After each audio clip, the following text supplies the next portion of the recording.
Daniel chapter 1. In the 3rd year of the reign of Jehoiakim king of Judah, Nebuchadnezzar king of Babylon came to Jerusalem and besieged it. And the Lord delivered Jehoiakim king of Judah into his hand, along with some of the articles from the temple of God. These he carried off to the temple of his God in Babylonia, and put in the treasure house of his God. Then the king ordered Ashpenaz, chief of his court officials, to bring in some of the Israelites from the royal family and the nobility,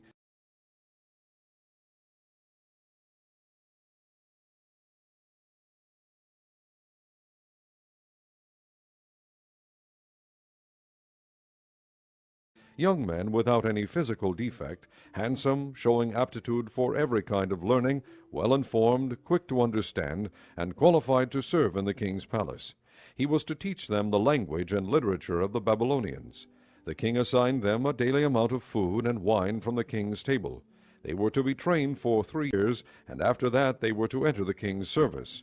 Among these were some from Judah: Daniel, Hananiah, Mishael, and Azariah. The chief official gave them new names: to Daniel the name Belteshazzar, to Hananiah Shadrach, to Mishael Meshach, and to Azariah Abednego. But Daniel resolved not to defile himself with the royal food and wine, and he asked the chief official for permission not to defile himself this way. Now God had caused the official to show favor and sympathy to Daniel, but the official told Daniel, "I am afraid of my lord the king, who has assigned your food and drink. Why should he see you looking worse than the other young men your age? The king would then have my head because of you."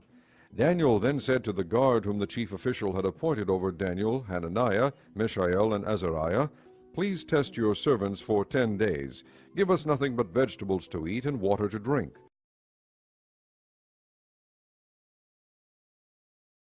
Then compare our appearance with that of the young men who eat the royal food, and treat your servants in accordance with what you see." So he agreed to this, and tested them for 10 days.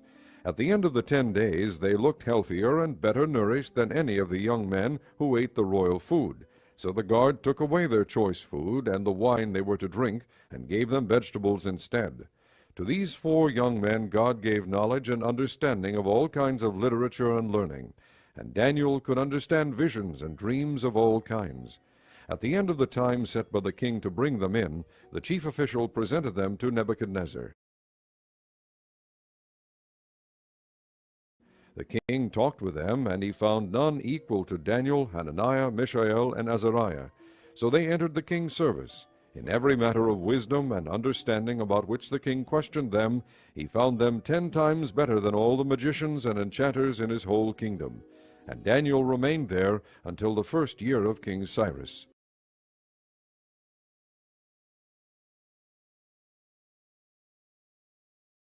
Chapter 2. In the 2nd year of his reign, Nebuchadnezzar had dreams. His mind was troubled, and he could not sleep. So the king summoned the magicians, enchanters, sorcerers, and astrologers to tell him what he had dreamed.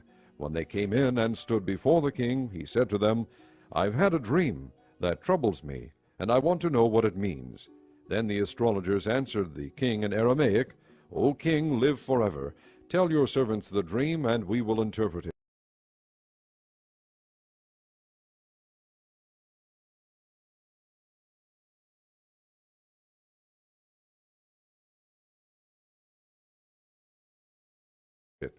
The king replied to the astrologers, "This is what I have firmly decided. If you do not tell me what my dream was and interpret it, I will have you cut into pieces and your houses turned into piles of rubble. But if you tell me the dream and explain it, you will receive from me gifts and rewards and great honor. So tell me the dream and interpret it for me." Once more they replied, "Let the king tell his servants the dream, and we will interpret it." Then the king answered, "I am certain that you are trying to gain time, because you realize that this is what I have firmly decided.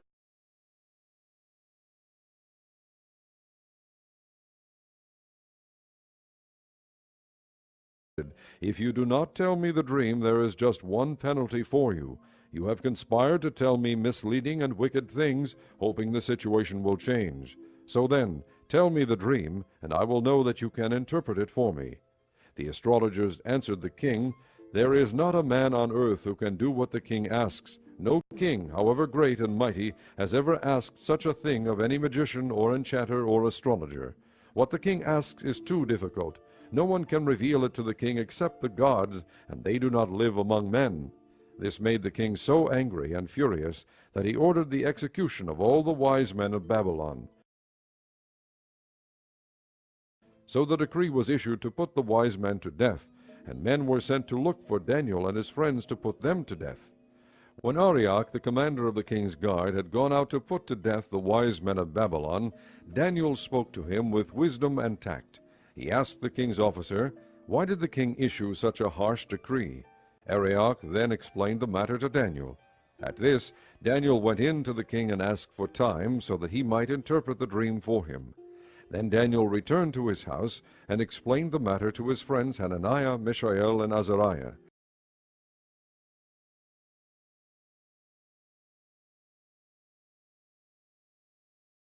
He urged them to plead for mercy from the God of heaven concerning this mystery, so that he and his friends might not be executed with the rest of the wise men of Babylon.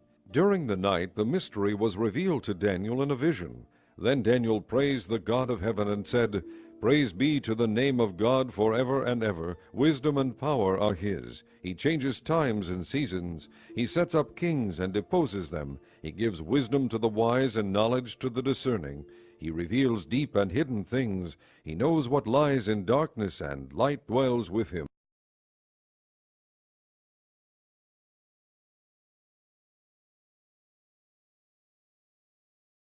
I thank and praise you, O God of my fathers. You have given me wisdom and power. You have made known to me what we asked of you. You have made known to us the dream of the king. Then Daniel went to Arioch, whom the king had appointed to execute the wise men of Babylon, and said to him, "Do not execute the wise men of Babylon. Take me to the king, and I will interpret his dream for him." Arioch took Daniel to the king at once, and said, "I have found a man among the exiles from Judah who can tell the king what his dream means." The king asked Daniel, also called Belteshazzar, "Are you able to tell me what I saw in my dream and interpret it?" Daniel replied, "No wise man, enchanter, magician, or diviner can explain to the king the mystery he has asked about. But there is a God in heaven who reveals mysteries. He has shown King Nebuchadnezzar what will happen in days to come. Your dream and the visions that passed through your mind as you lay on your bed are these. As you were lying there, O king, your mind turned to things to come, and the revealer of mysteries showed you what is going to happen. As for me, this mystery has been revealed to me, not because I have greater wisdom than other living men, but so that you, O king, may know the interpretation, and that you may understand what went through your mind. You looked, O king, and there before you stood a large statue, an enormous, dazzling statue, awesome in appearance. The head of the statue was made of pure gold, its chest and arms of silver, its belly and thighs of bronze, its legs of iron, its feet partly of iron and partly of baked clay. While you were watching, a rock was cut out, but not by human hands. It struck the statue on its feet of iron and clay, and smashed them. Then the iron, the clay, the bronze, the silver, and the gold were broken to pieces at the same time, and became like chaff on a threshing floor in the summer. The wind swept them away without leaving a trace. But the rock that struck the statue became a huge mountain, and filled the whole earth. This was the dream, and now we will interpret it to the king. You, O king, are the King of kings. The God of heaven has given you dominion and power and might and glory. In your hands he has placed mankind, and the beasts of the field and the birds of the air. Wherever they live, he has made you ruler over them all. You are that head of gold. After you, another kingdom will rise, inferior to yours. Next, a third kingdom, one of bronze, will rule over the whole earth. Finally, there will be a fourth kingdom, strong as iron, for iron breaks and smashes everything. And as iron breaks things to pieces, so it will crush and break all the others. Just as you saw that the feet and toes were partly of baked clay and partly of iron, so this will be a divided kingdom. Yet it will have some of the strength of iron in it, even as you saw iron mixed with clay. As the toes were partly iron and partly clay, so this kingdom will be partly strong and partly brittle. And just as you saw the iron mixed with baked clay, So the people will be a mixture, and will not remain united any more than iron mixes with clay. In the time of those kings the God of heaven will set up a kingdom that will never be destroyed, nor will it be left to another people. It will crush all those kingdoms and bring them to an end, but it will itself endure forever. This is the meaning of the vision of the rock cut out of a mountain, but not by human hands, a rock that broke the iron, the bronze, the clay, the silver, and the gold to pieces. The great God has shown the king what will take place in the future. The dream is true, and the interpretation is trustworthy. Then King Nebuchadnezzar fell prostrate before Daniel and paid him honor, and ordered that an offering and incense be presented to him. The king said to Daniel, "Surely your God is the God of gods and the Lord of kings and a revealer of mysteries, for you were able to reveal this mystery."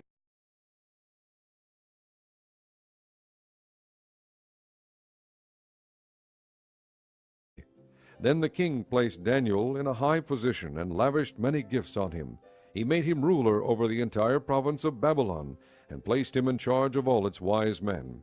Moreover, at Daniel's request, the king appointed Shadrach, Meshach, and Abednego administrators over the province of Babylon, while Daniel himself remained at the royal court. Chapter 3. King Nebuchadnezzar made an image of gold 90 feet high and 9 feet wide, and set it up on the plain of Dura in the province of Babylon. He then summoned the satraps, prefects, governors, advisers, treasurers, judges, magistrates, and all the other provincial officials to come to the dedication of the image he had set up. So the satraps, prefects, governors, advisers, treasurers, judges, magistrates, and all the other provincial officials assembled for the dedication of the image that King Nebuchadnezzar had set up, and they stood before it. Then the herald loudly proclaimed, "This is what you are commanded to do, O peoples, nations, and men of every language. As soon as you hear the sound of the horn, flute, zither, lyre, harp, pipes, and all kinds of music, you must fall down and worship the image of gold that King Nebuchadnezzar has set up. Whoever does not fall down and worship will immediately be thrown into a blazing furnace." Therefore, as soon as they heard the sound of the horn, flute, zither, lyre, harp, and all kinds of music, all the peoples, nations, and men of every language fell down and worshipped the image of gold that King Nebuchadnezzar had set up. At this time some astrologers came forward and denounced the Jews. They said to King Nebuchadnezzar, "O king, live forever. You have issued a decree, O king, that everyone who hears the sound of the horn, flute, zither, lyre, harp, pipes, and all kinds of music must fall down and worship the image of gold, and that whoever does not fall down and worship will be thrown into a blazing furnace.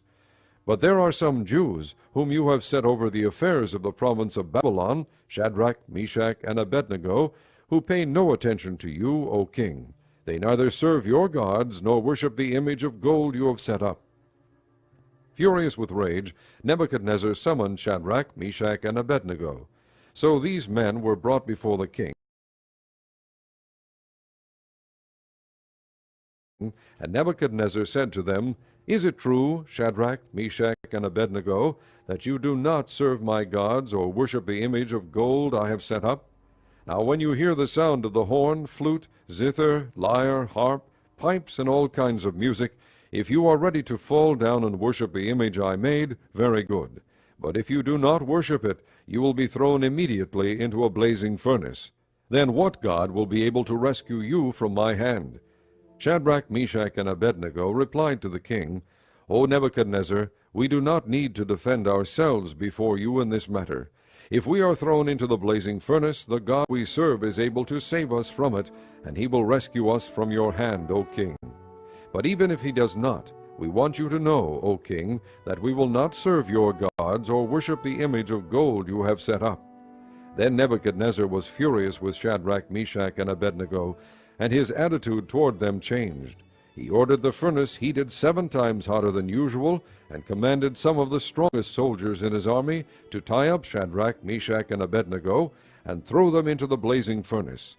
So these men, wearing their robes, trousers, turbans, and other clothes, were bound and thrown into the blazing furnace. The king's command was so urgent and the furnace so hot that the flames of the fire killed the soldiers who took up Shadrach, Meshach, and Abednego, and these 3 men, firmly tied, fell into the blazing furnace. Then King Nebuchadnezzar leaped to his feet in amazement and asked his advisers, "Weren't there 3 men that we tied up and threw into the fire?" They replied, "Certainly, O king." He said, "Look, I see 4 men walking around in the fire, unbound and unharmed, and the 4th looks like a son of the gods." Nebuchadnezzar then approached the opening of the blazing furnace and shouted, "Shadrach, Meshach, and Abednego, servants of the Most High God, come out, come here." So Shadrach, Meshach, and Abednego came out of the fire,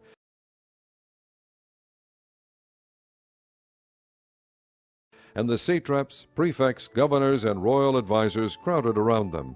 They saw that the fire had not harmed their bodies, nor was a hair of their heads singed. Their robes were not scorched, and there was no smell of fire on them. Then Nebuchadnezzar said, "Praise be to the God of Shadrach, Meshach, and Abednego, who has sent his angel and rescued his servants. They trusted in him and defied the king's command, and were willing to give up their lives rather than serve or worship any god except their own God."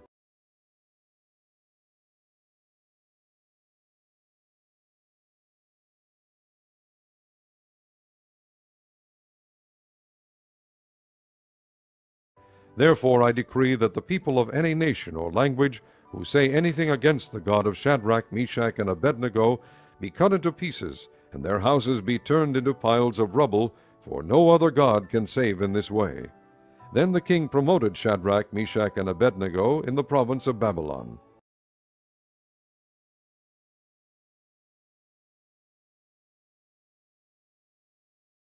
Chapter 4.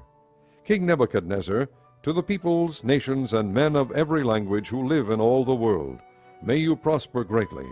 It is my pleasure to tell you about the miraculous signs and wonders that the Most High God has performed for me. How great are his signs! How mighty his wonders! His kingdom is an eternal kingdom. His dominion endures from generation to generation. I, Nebuchadnezzar, was at home in my palace, contented and prosperous. I had a dream that made me afraid. As I was lying in my bed, the images and visions that passed through my mind terrified me.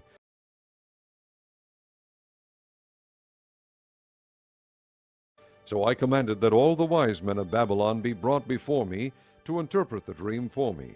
When the magicians, enchanters, astrologers, and diviners came, I told them the dream, but they could not interpret it for me. Finally Daniel came into my presence, and I told him the dream. He is called Belteshazzar, after the name of my God, and the spirit of the holy gods is in him. I said, "Belteshazzar, chief of the magicians, I know that the spirit of the holy gods is in you, and no mystery is too difficult for you. Here is my dream. Interpret it for me. These are the visions I saw while lying in my bed. I looked, and there before me stood a tree in the middle of the land.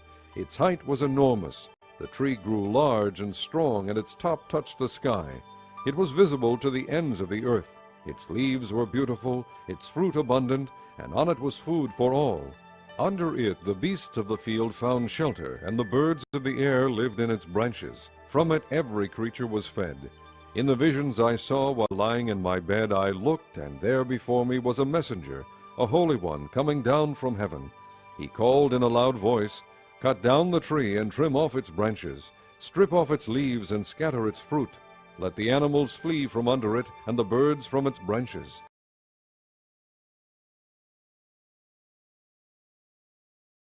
But let the stump and its roots, bound with iron and bronze, remain in the ground, in the grass of the field.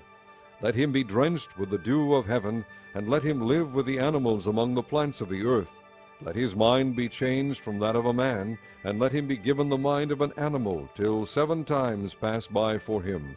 The decision is announced by messengers, the holy ones declare the verdict, so that the living may know that the Most High is sovereign over the kingdoms of men, and gives them to anyone he wishes, and sets over them the lowliest of men.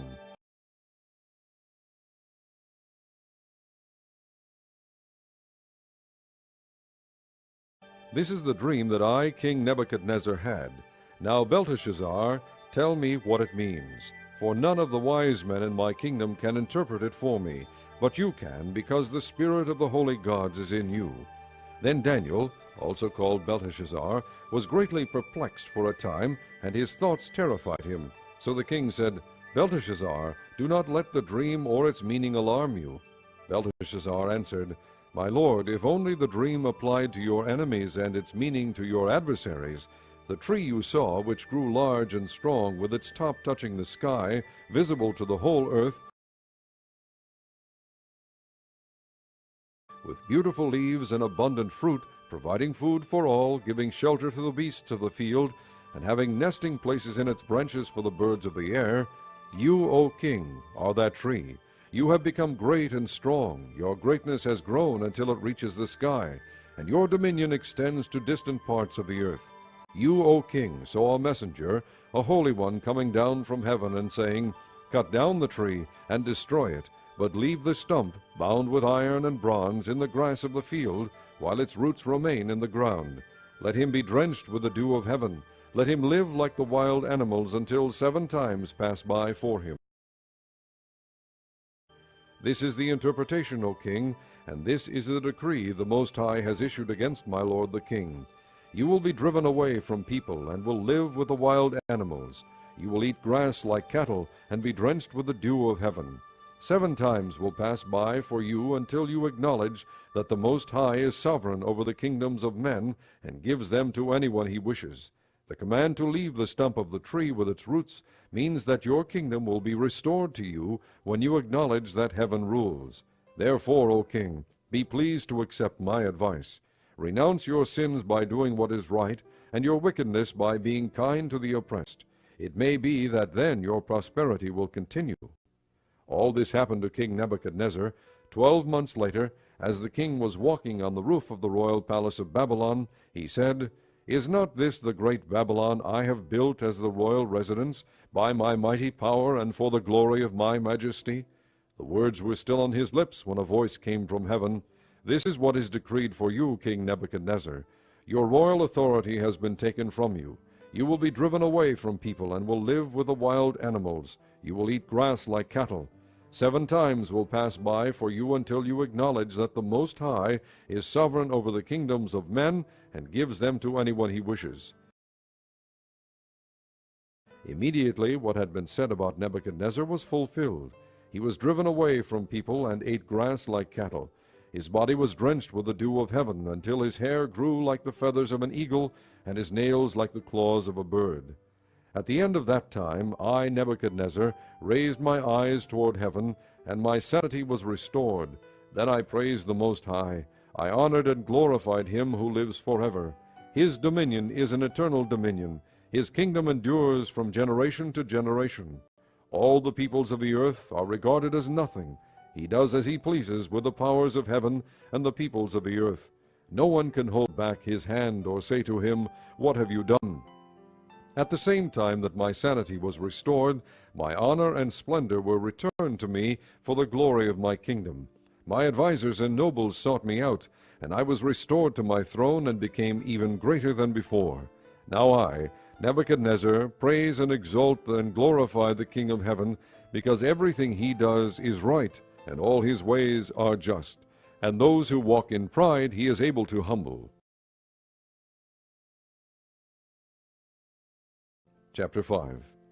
King Belshazzar gave a great banquet for 1,000 of his nobles, and drank wine with them. While Belshazzar was drinking his wine, he gave orders to bring in the gold and silver goblets that Nebuchadnezzar his father had taken from the temple in Jerusalem, so that the king and his nobles, his wives, and his concubines might drink from them. So they brought in the gold goblets that had been taken from the temple of God in Jerusalem, and the king and his nobles, his wives, and his concubines drank from them. As they drank the wine, they praised the gods of gold and silver, of bronze, iron, wood, and stone.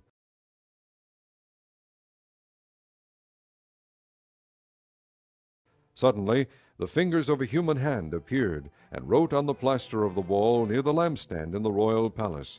The king watched the hand as it wrote. His face turned pale, and he was so frightened that his knees knocked together and his legs gave way. The king called out for the enchanters, astrologers, and diviners to be brought, and said to these wise men of Babylon, Whoever reads this writing and tells me what it means will be clothed in purple, and have a gold chain placed around his neck, and he will be made the 3rd highest ruler in the kingdom. Then all the king's wise men came in, but they could not read the writing or tell the king what it meant. So King Belshazzar became even more terrified, and his face grew more pale. His nobles were baffled. The queen, hearing the voices of the king and his nobles, came into the banquet hall. "O king, live forever," she said. "Don't be alarmed. Don't look so pale. There is a man in your kingdom who has the spirit of the holy gods in him. In the time of your father he was found to have insight and intelligence and wisdom like that of the gods. King Nebuchadnezzar, your father the king, I say, appointed him chief of the magicians, enchanters, astrologers, and diviners.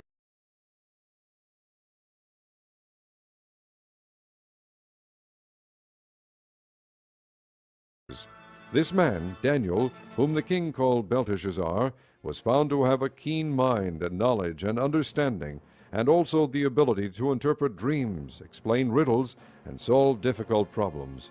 Call for Daniel, and he will tell you what the writing means." So Daniel was brought before the king, and the king said to him, "Are you Daniel, one of the exiles my father the king brought from Judah? I have heard that the spirit of the gods is in you, and that you have insight, intelligence, and outstanding wisdom. The wise men and enchanters were brought before me to read this writing and tell me what it means, but they could not explain it. Now I have heard that you are able to give interpretations and to solve difficult problems. If you can read this writing and tell me what it means, you will be clothed in purple and have a gold chain placed around your neck, and you will be made the third highest ruler in the kingdom." Then Daniel answered the king, "You may keep your gifts for yourself and give your rewards to someone else. Nevertheless, I will read the writing for the king and tell him what it means. O king, the Most High God gave your father Nebuchadnezzar sovereignty and greatness and glory and splendor.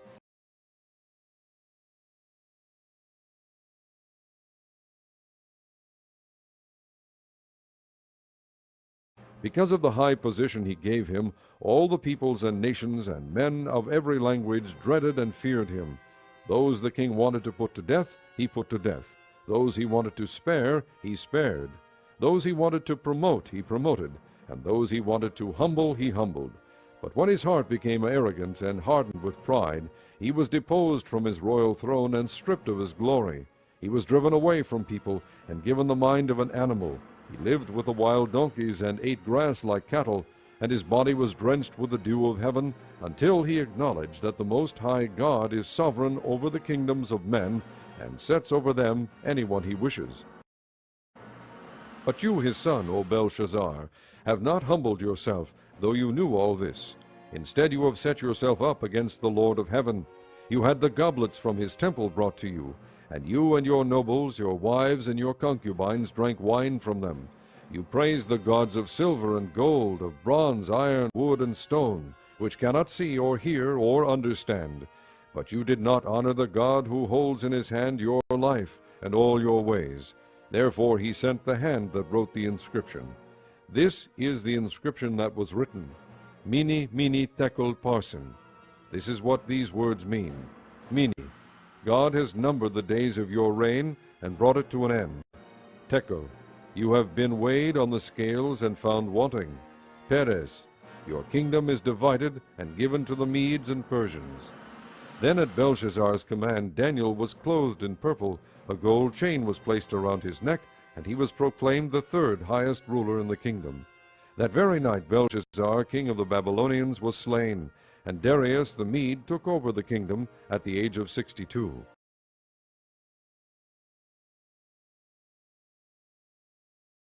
Chapter 6. It pleased Darius to appoint 120 satraps to rule throughout the kingdom, with 3 administrators over them, one of whom was Daniel. The satraps were made accountable to them so that the king might not suffer loss. Now Daniel so distinguished himself among the administrators and the satraps by his exceptional qualities that the king planned to set him over the whole kingdom. At this, the administrators and the satraps tried to find grounds for charges against Daniel in his conduct of government affairs, but they were unable to do so. They could find no corruption in him, because he was trustworthy and neither corrupt nor negligent. Finally these men said, We will never find any basis for charges against this man Daniel unless it has something to do with the law of his God." So the administrators and the satraps went as a group to the king and said, "O King Darius, live forever. The royal administrators, prefects, satraps, advisers, and governors have all agreed that the king should issue an edict and enforce the decree that anyone who prays to any god or man during the next 30 days, except to you, O king, shall be thrown into the lion's den. Now, O king, issue the decree and put it in writing so that it cannot be altered, in accordance with the laws of the Medes and Persians, which cannot be repealed." So King Darius put the decree in writing. Now when Daniel learned that the decree had been published, he went home to his upstairs room where the windows opened toward Jerusalem. 3 times a day he got down on his knees and prayed, giving thanks to his God, just as he had done before. Then these men went as a group and found Daniel praying and asking God for help. So they went to the king and spoke to him about his royal decree. "Did you not publish a decree that during the next 30 days anyone who prays to any god or man except to you, O king, would be thrown into the lion's den?" The king answered, "The decree stands in accordance with the laws of the Medes and Persians, which cannot be repealed." Then they said to the king, "Daniel, who is one of the exiles from Judah, pays no attention to you, O king, or to the decree you put in writing. He still prays 3 times a day." When the king heard this, he was greatly distressed. He was determined to rescue Daniel, and made every effort until sundown to save him. Then the men went as a group to the king and said to him, "Remember, O king, that according to the law of the Medes and Persians, no decree or edict that the king issues can be changed." So the king gave the order, and they brought Daniel and threw him into the lion's den. The king said to Daniel, "May your God, whom you serve, continually rescue you." A stone was brought and placed over the mouth of the den, and the king sealed it with his own signet ring and with the rings of his nobles, so that Daniel's situation might not be changed. Then the king returned to his palace and spent the night without eating and without any entertainment being brought to him, and he could not sleep. At the first light of dawn the king got up and hurried to the lion's den. When he came near the den, he called to Daniel in an anguished voice, "Daniel, servant of the living God, has your God, whom you serve continually, been able to rescue you from the lions?" Daniel answered, "O king, live forever."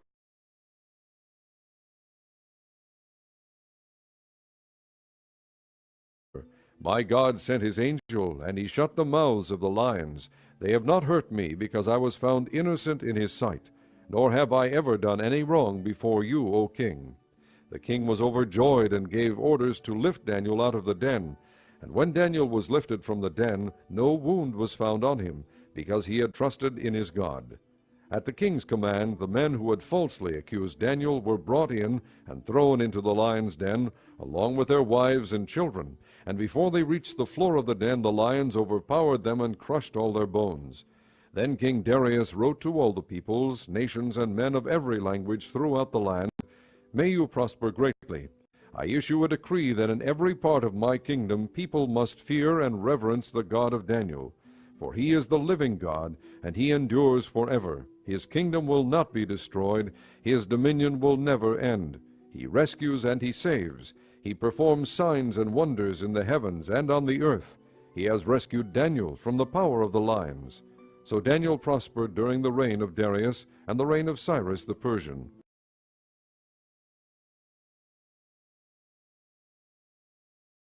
Chapter 7.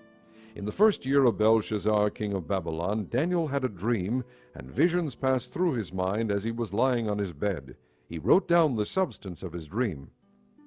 Daniel said, "In my vision at night I looked, and there before me were the 4 winds of heaven churning up the great sea. 4 great beasts, each different from the others, came up out of the sea. The first was like a lion, and it had the wings of an eagle. I watched until its wings were torn off, and it was lifted from the ground, so that it stood on 2 feet like a man, and the heart of a man was given to it.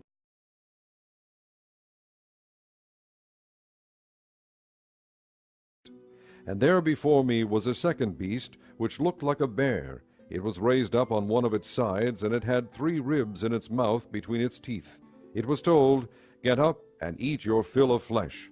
After that I looked, And there before me was another beast, one that looked like a leopard, and on its back it had 4 wings like those of a bird. This beast had 4 heads, and it was given authority to rule. After that in my vision at night I looked, and there before me was a 4th beast, terrifying and frightening and very powerful. It had large iron teeth. It crushed and devoured its victims, and trampled under foot whatever was left. It was different from all the former beasts, and it had 10 horns. While I was thinking about the horns, there before me was another horn, a little one, which came up among them, and 3 of the first horns were uprooted before it. This horn had eyes like the eyes of a man, and a mouth that spoke boastfully. As I looked, thrones were set in place, and the Ancient of Days took his seat. His clothing was as white as snow, the hair of his head was white like wool. His throne was flaming with fire, and its wheels were all ablaze. A river of fire was flowing, coming out from before him. Thousands upon thousands attended him. 10,000 times 10,000 stood before him. The court was seated, and the books were opened. Then I continued to watch because of the boastful words the horn was speaking. I kept looking until the beast was slain, and its body destroyed and thrown into the blazing fire. The other beasts had been stripped of their authority, but were allowed to live for a period of time. In my vision at night I looked, and there before me was one like a son of man, coming with the clouds of heaven. He approached the Ancient of Days, and was led into his presence. He was given authority, glory, and sovereign power. All peoples, nations, and men of every language worshipped him. His dominion is an everlasting dominion that will not pass away, and his kingdom is one that will never be destroyed. I, Daniel, was troubled in spirit, and the visions that passed through my mind disturbed me. I approached one of those standing there and asked him the true meaning of all this. So he told me and gave me the interpretation of these things. The 4 great beasts are 4 kingdoms that will rise from the earth. But the saints of the Most High will receive the kingdom and will possess it forever. Yes, forever and ever. Then I wanted to know the true meaning of the 4th beast, which was different from all the others and most terrifying, with its iron teeth and bronze claws, the beast that crushed and devoured its victims and trampled underfoot whatever was left. I also wanted to know about the 10 horns on its head, and about the other horn that came up, before which 3 of them fell, the horn that looked more imposing than the others, and that had eyes and a mouth that spoke boastfully.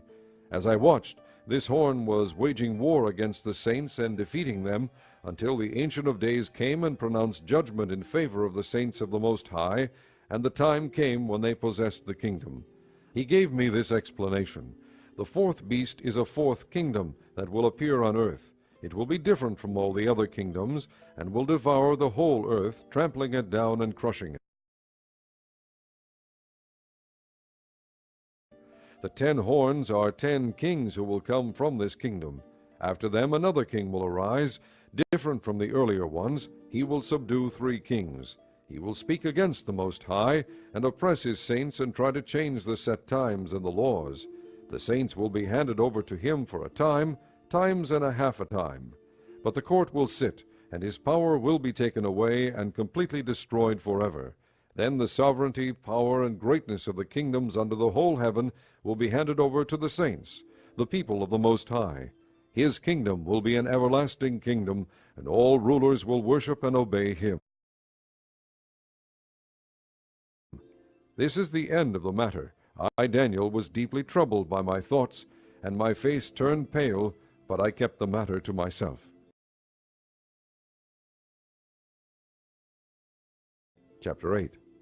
In the 3rd year of King Belshazzar's reign, I, Daniel, had a vision after the one that had already appeared to me.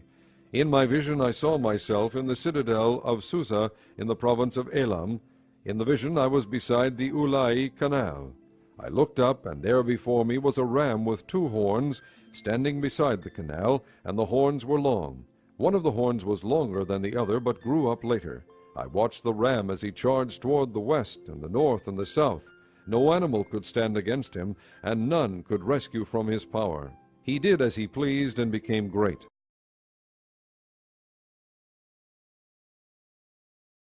As I was thinking about this, suddenly a goat with a prominent horn between his eyes came from the west, crossing the whole earth without touching the ground.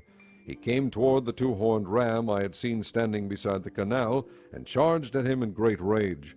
I saw him attack the ram furiously, striking the ram and shattering his two horns.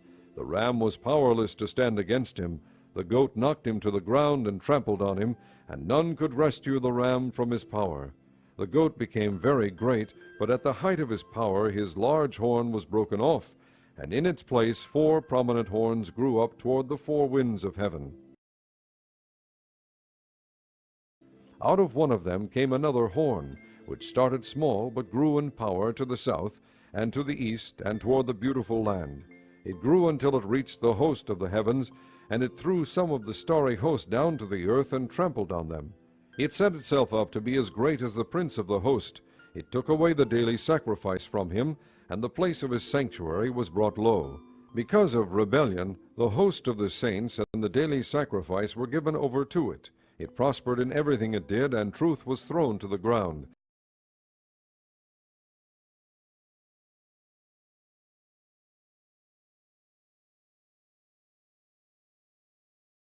Then I heard a holy one speaking, and another holy one said to him, How long will it take for the vision to be fulfilled? The vision concerning the daily sacrifice, the rebellion that causes desolation, and the surrender of the sanctuary, and of the host that will be trampled underfoot. He said to me, It will take 2,300 evenings and mornings. Then the sanctuary will be reconsecrated. While I, Daniel, was watching the vision and trying to understand it, there before me stood one who looked like a man. And I heard a man's voice from the Ulai calling, Gabriel, tell this man the meaning of the vision.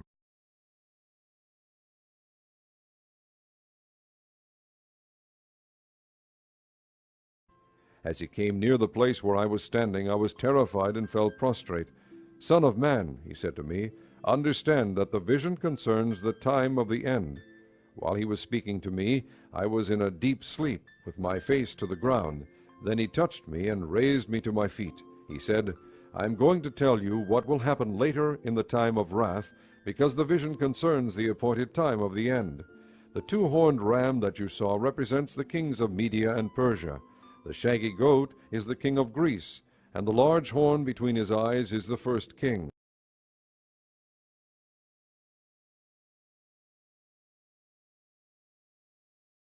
The 4 horns that replace the one that was broken off represent 4 kingdoms that will emerge from his nation, but will not have the same power. In the latter part of their reign, when rebels have become completely wicked, a stern-faced king, a master of intrigue, will arise. He will become very strong, but not by his own power. He will cause astounding devastation, and will succeed in whatever he does. He will destroy the mighty men and the holy people. He will cause deceit to prosper, and he will consider himself superior. When they feel secure, he will destroy many, and take his stand against the Prince of Princes. Yet he will be destroyed, but not by human power. The vision of the evenings and mornings that has been given you is true, but seal up the vision, for it concerns the distant future. I, Daniel, was exhausted and lay ill for several days. Then I got up and went about the king's business. I was appalled by the vision. It was beyond understanding.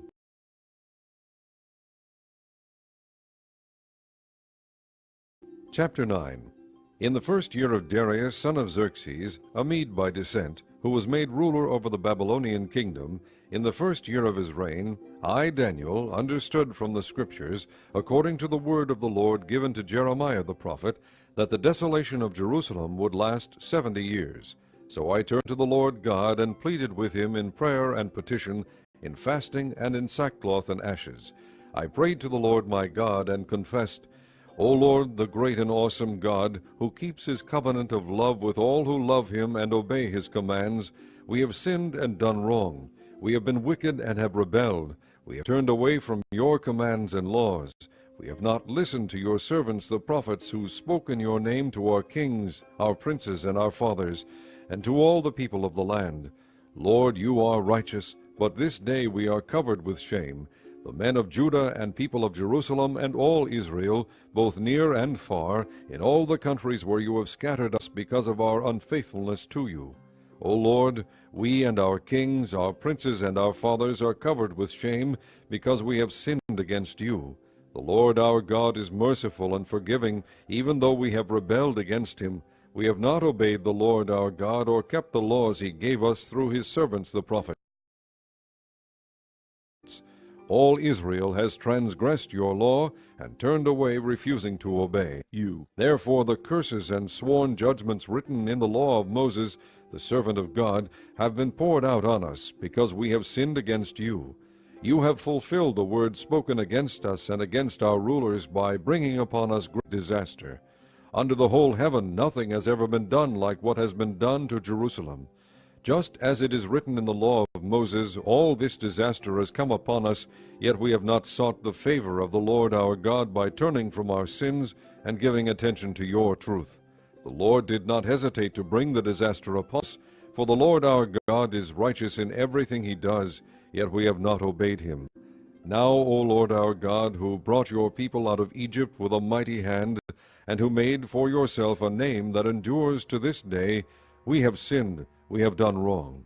O Lord, in keeping with all your righteous acts, turn away your anger and your wrath from Jerusalem, your city, your holy hill. Our sins and the iniquities of our fathers have made Jerusalem and your people an object of scorn to all those around us. Now, our God, hear the prayers and petitions of your servant. For your sake, O Lord, look with favor on your desolate sanctuary. Give ear, O God, and hear. Open your eyes and see the desolation of the city that bears your name. We do not make requests of you because we are righteous, but because of your great mercy, O Lord. Listen, O Lord, forgive, O Lord, hear and act. For your sake, O my God, do not delay, because your city and your people bear your name.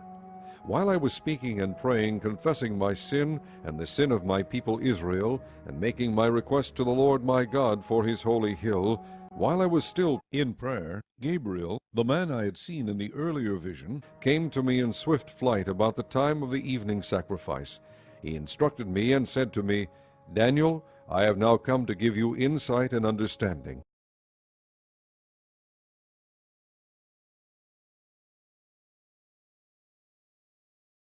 As soon as you began to pray, an answer was given, which I have come to tell you, for you are highly esteemed. Therefore consider the message and understand the vision. 70 sevens are decreed for your people and your holy city to finish transgression, to put an end to sin, to atone for wickedness, to bring in everlasting righteousness, to seal up vision and prophecy, and to anoint the most holy. Know and understand this, from the issuing of the decree to restore and rebuild Jerusalem, until the Anointed One, the ruler, comes, there will be 7 sevens and 62 sevens. It will be rebuilt with streets and a trench, but in times of trouble. After the 62 sevens, the Anointed One will be cut off, and will have nothing. The people of the ruler who will come will destroy the city and the sanctuary. The end will come like a flood. War will continue until the end, and desolations have been decreed. He will confirm a covenant with many for 1 7. In the middle of the 7, he will put an end to sacrifice and offering. And on a wing of the temple he will set up an abomination that causes desolation, until the end that is decreed is poured out on him. Chapter 10. In the 3rd year of Cyrus, king of Persia, a revelation was given to Daniel, who was called Belteshazzar. Its message was true, and it concerned a great war. The understanding of the message came to him in a vision. At that time I, Daniel, mourned for 3 weeks. I ate no choice food, no meat or wine touched my lips, and I used no lotions at all until the 3 weeks were over. On the 24th day of the 1st month, as I was standing on the bank of the great river, the Tigris, I looked up, and there before me was a man dressed in linen, with a belt of the finest gold around his waist.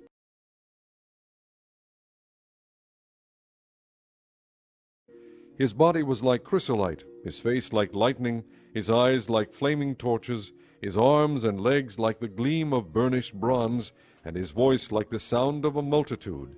I, Daniel, was the only one who saw the vision. The men with me did not see it, but such terror overwhelmed them that they fled and hid themselves. So I was left alone, gazing at this great vision. I had no strength left. My face turned deathly pale, and I was helpless. Then I heard him speaking, and as I listened to him, I fell into a deep sleep, my face to the ground. A hand touched me and set me trembling on my hands and knees. He said, Daniel, you who are highly esteemed, consider carefully the words I am about to speak to you, and stand up, for I have now been sent to you. And when he said this to me, I stood up trembling. Then he continued, Do not be afraid, Daniel, since the first day that you set your mind to gain understanding, and to humble yourself before your God, your words were heard, and I have come in response to them. But the prince of the Persian kingdom resisted me 21 days. Then Michael, one of the chief princes, came to help me, because I was detained there with the king of Persia. Now I have come to explain to you what will happen to your people in the future, for the vision concerns a time yet to come. While he was saying this to me, I bowed with my face toward the ground and was speechless. Then one who looked like a man touched my lips, And I opened my mouth and began to speak. I said to the one standing before me, I am overcome with anguish because of the vision, my Lord, and I am helpless. How can I, your servant, talk with you, my Lord? My strength is gone, and I can hardly breathe. Again the one who looked like a man touched me and gave me strength. Do not be afraid, O man highly esteemed, he said. Peace, be strong now, be strong. When he spoke to me, I was strengthened and said, Speak, my Lord, since you have given me strength. So he said, Do you know why I have come to you? Soon I will return to fight against the prince of Persia, and when I go, the prince of Greece will come. But first I will tell you what is written in the book of truth. No one supports me against them except Michael your prince.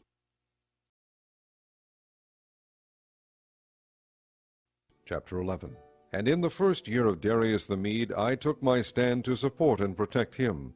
Now then, I tell you the truth. 3 more kings will appear in Persia, and then a 4th, who will be far richer than all the others. When he has gained power by his wealth, he will stir up everyone against the kingdom of Greece. Then a mighty king will appear, who will rule with great power and do as he pleases.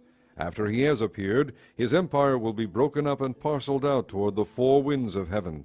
It will not go to his descendants, nor will it have the power he exercised, because his empire will be uprooted and given to others.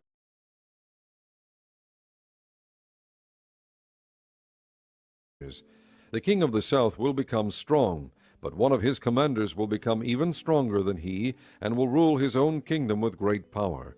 After some years they will become allies. The daughter of the king of the south will go to the king of the north to make an alliance, but she will not retain her power, and he and his power will not last. In those days she will be handed over, together with her royal escort and her father, and the one who supported her. One from her family line will arise to take her place. He will attack the forces of the king of the north and enter his fortress. He will fight against them and be victorious.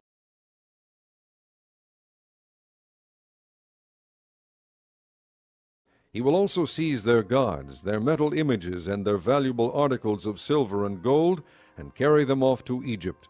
For some years he will leave the king of the north alone. Then the king of the north will invade the realm of the king of the south, but will retreat to his own country. His sons will prepare for war and assemble a great army, which will sweep on like an irresistible flood and carry the battle as far as his fortress. Then the king of the south will march out in a rage and fight against the king of the north, who will raise a large army, but it will be defeated.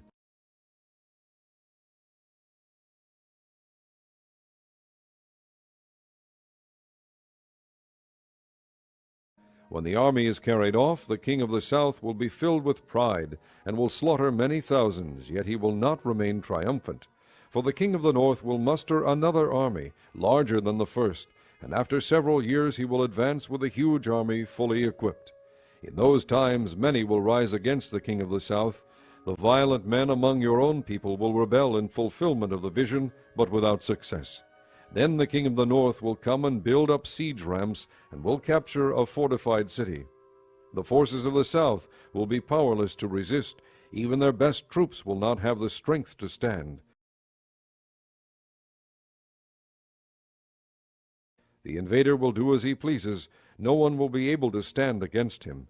He will establish himself in the beautiful land, and will have the power to destroy it. He will determine to come with the might of his entire kingdom, and will make an alliance with the king of the south, and he will give him a daughter in marriage in order to overthrow the kingdom. But his plans will not succeed or help him. Then he will turn his attention to the coastlands, and will take many of them. But a commander will put an end to his insolence, and will turn his insolence back upon him. After this he will turn back toward the fortresses of his own country, but will stumble and fall, to be seen no more. His successor will send out a tax collector to maintain the royal splendor. In a few years, however, he will be destroyed, yet not in anger or in battle. He will be succeeded by a contemptible person who has not been given the honor of royalty. He will invade the kingdom when its people feel secure, and he will seize it through intrigue. Then an overwhelming army will be swept away before him. Both it and a prince of the covenant will be destroyed. After coming to an agreement with him, he will act deceitfully, and with only a few people he will rise to power.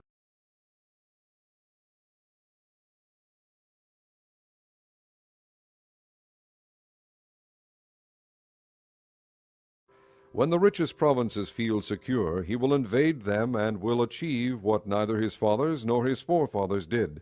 He will distribute plunder, loot, and wealth among his followers. He will plot the overthrow of fortresses, but only for a time. With a large army he will stir up his strength and courage against the king of the south. The king of the south will wage war with a large and very powerful army, but he will not be able to stand because of the plots devised against him. Those who eat from the king's provisions will try to destroy him. His army will be swept away, and many will fall in battle. The two kings, with their hearts bent on evil, will sit at the same table and lie to each other, but to no avail, because an end will still come at the appointed time. The king of the north will return to his own country with great wealth, but his heart will be set against the holy covenant. He will take action against it, and then return to his own country. At the appointed time he will invade the south again, but this time the outcome will be different from what it was before. Ships of the western coastlands will oppose him, and he will lose heart. Then he will turn back and vent his fury against the holy covenant. He will return and show favor to those who forsake the holy covenant. His armed forces will rise up to desecrate the temple fortress, and will abolish the daily sacrifice. Then they will set up the abomination that causes desolation.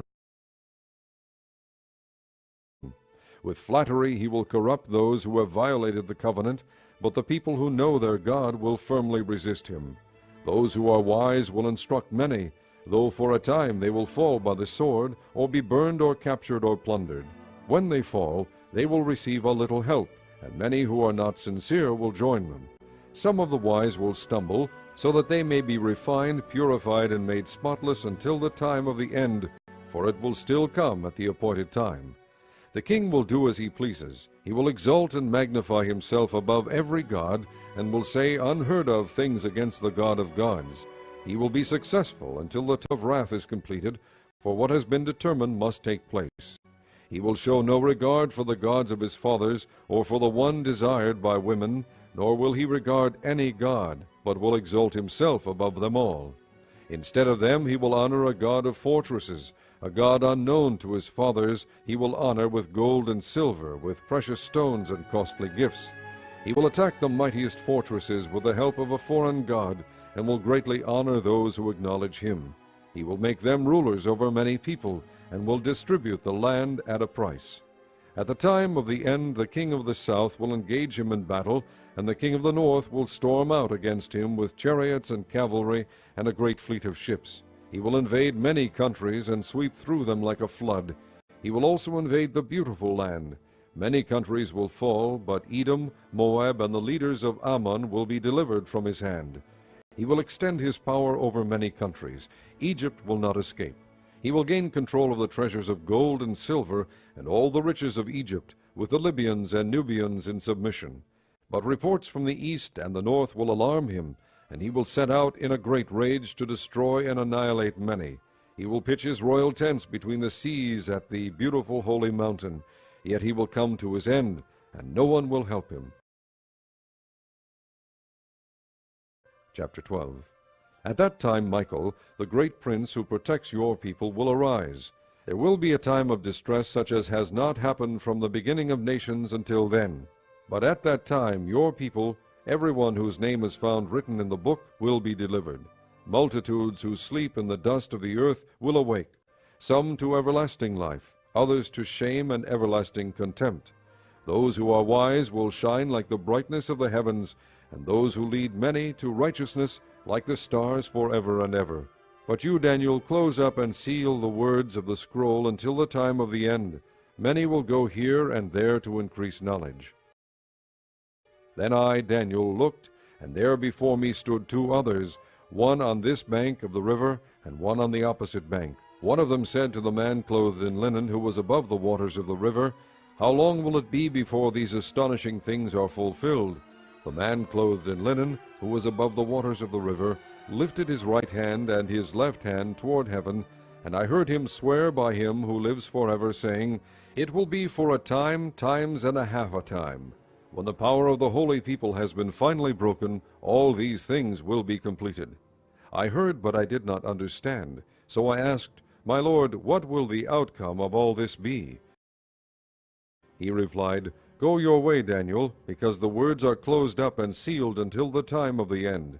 Many will be purified, made spotless, and refined, but the wicked will continue to be wicked. None of the wicked will understand, but those who are wise will understand. From the time that the daily sacrifice is abolished, and the abomination that causes desolation is set up, there will be 1290 days. Blessed is the one who waits for and reaches the end of the 1335 days. As for you, go your way till the end. You will rest, and then at the end of the days you will rise to receive your allotted inheritance.